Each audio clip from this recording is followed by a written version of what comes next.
बिस्मिल्लाहिर्रहमानिर्रहीम। अगर आप एक फास्ट बॉलर हैं और आप अपनी स्पीड इंक्रीज करना चाहते हैं तो ये वीडियो स्पेशल आपके लिए है। इस वीडियो में मैं आपको सिर्फ एक चीज बताऊंगा जिसको अगर आप अपनी बॉलिंग में लाते हैं, इंप्लीमेंट करते हैं तो आपकी स्पीड 100% इंक्रीज हो सकती है। तो बगैर टाइम वेस्ट किए वीडियो को शुरू करते हैं। नॉर्मली हम बॉल को किस तरह से ग्रिप करते हैं, हम इस तरह से बॉल को ग्रिप करते हैं, करना भी ऐसे चाहिए। लेकिन जब आपने बॉल रिलीज करनी होती है आप क्या करते हैं, इसी तरह से बॉल को रिलीज कर देते हैं और आपकी स्पीड सही से नहीं बन पाती है। तो मैं आपको यही बताऊंगा कि आपने जब बॉल रिलीज करना है तो आपकी ग्रिप कैसे होनी चाहिए। आपने इस तरह से बॉल को ग्रिप किया है तो आपने रिस्ट को लॉक कर लेना है। इससे क्या होगा कि आपकी बॉल जब रिस्ट में अच्छी तरह से लॉक हो जाएगी तो इससे आपकी स्पीड ज़्यादा निकल सकती है।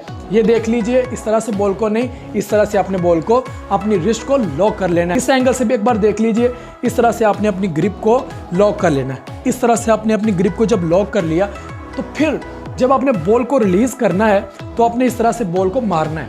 यानी ये देखिए, रिस्ट का यूज़ इस तरह से करना है। इस तरह से आप जब रिस्ट का यूज करेंगे तो आपकी स्पीड दिनों में इंक्रीज होगी। मेन चीज ये है कि जब आपकी रिस्ट से बॉल रिलीज हो और आपकी बॉल इस तरह से रिलीज हो, ठीक है, यानी कि आपकी बॉल स्लाई के ऊपर जाए, स्लाई पर बॉल जाएगी तो ज्यादा स्पीड आप बिल्ड कर सकेंगे। इसमें होता क्या है कि जब आपकी बॉल हाथ से रिलीज होगी, ये वाली आपकी फिंगर लास्ट तक कॉन्टेक्ट में रहेगी इसके साथ, आपकी बॉल की स्लाई के साथ। इससे क्या होता है, बॉल आपका सीधा जाता है, स्लाई पर जाता है। जब बॉल स्लाई पर जाएगा तो स्पीड भी ज्यादा निकलेगी। इस ग्रिप को आपने अपने बॉलिंग में जरूर इंप्लीमेंट करना है और फिर आपने मुझे बताना है कि आपका इससे बॉलिंग स्पीड इंक्रीज हुआ है या नहीं हुआ है। इस तरह की मजीद हेल्पफुल वीडियोस देखने के लिए आप हमारे चैनल को जरूर सब्सक्राइब करें। मिलेंगे अगली वीडियो में।